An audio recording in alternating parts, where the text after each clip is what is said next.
mu gihe dusigaje ikiringo kirenga gato ukwezi kugira tuje kwitorera indongozi zo turongora mu myaka indwi iza, tuboneyeho akaryo ko kugira ico dushikirije abarundi n'amakungu. Ikiganiro dushikirije kiza kugira ingingo zitanu. Ubwa mbere tubanje gushima ituze ririko riranga abarundi, tukanasaba kubandanya iyo ngendo muri iki gihe c'amatora. Nkuko dushingiye ku mvugo idakomeretsa, imvugo y'igenza buhoro, twohamagarira abarundi kubahana mu butandukane bw'ivyiyumviro vyabo. Politike yacu ishingiye ku buzima bw'abantu, ari navyo bitujana kw'iterambere rirama. Vyumvikana rero ko twotezanya imbere atawe dusize inyuma, nkuko ibikenewe vyose kugira dutere imbere biri mu biganza vyacu.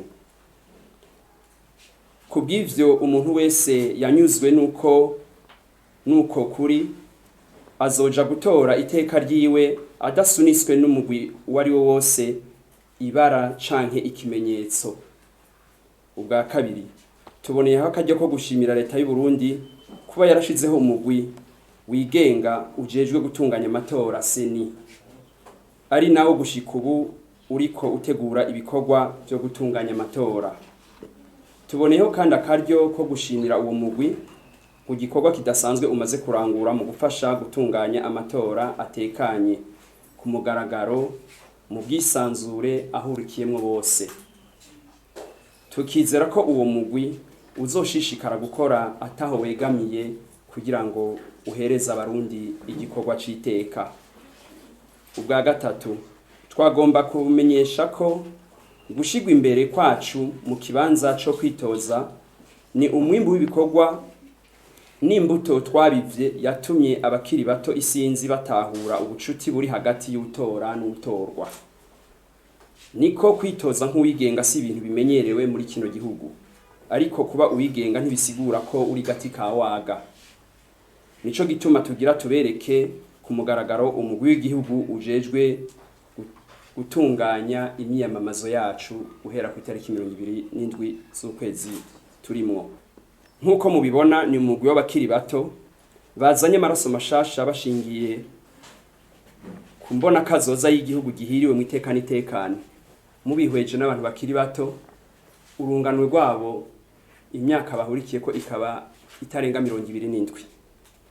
Ubwa kane twagira tubamenyeshe twongera tubibutsa ko imiryango yuguruye kugira uwo wese yifuza kudufasha abikore. Ivyo bikaba bidasaba ikarata canke ikindi kimenyetso ico arico cyose. Nk'akarorero, iyi nyubakwa mubona duhurikiyemwo si ingoro nkuko mwama mubona ingoro z'imigambo bita amapermanence, ariko ni nyubakwa yaguriwe bose. Uwumva wese ico yogira aterereye, tukaba twayise residence publique, aho abantu bose bashobora guhurira bataravye inyambaro canke amakarata. Kuri wowe wese yoba yifuza kudushigikira mu buryo bw'ibikoresho canke bw'amafaranga, yo kwegera uyu mugwi tuberetse mwabonye canke agashira intererano yiwe ku makonte twashize mu mabanki nkuko baza kubashikiriza inimero zayo. Ntitworeka gukengurukira kandi uwo wese mu buryo bwa hafi canke bwa kure yashigikiye ibikorwa vyacu kandi akibandanya. Ubwa gatanu ari nabwo bwa nyuma, isi yose yugarijwe n'ikiza c'ingwara mwumvise ya coronavirus. Naho Burundi bwamaze igihe butarashikirwa kuva kwa na rimwe ntwarante, harabonetse abarundi banduye ico kiza, mbere umwe muri bo akaba yitavye Imana hirya y'ejo ku itariki 12. Imana imwakire. Vyumvikana rero ko ico kiza atari ico gufata minenegwe, kuko kirica kandi gishobora no gutikiza inganda, mbere n'ubutunzi bw'igihugu cacu bukahasigara.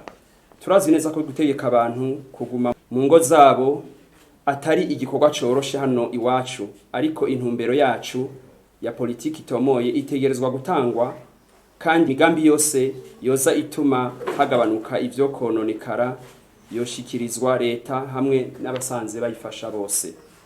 Twagomba kwibutsa abarundi bose kubahiriza izo ngingo zo kwikingira no gukingira abandi, maze ikiza c'ingwara dushobore kugitsinda tucamirire kure.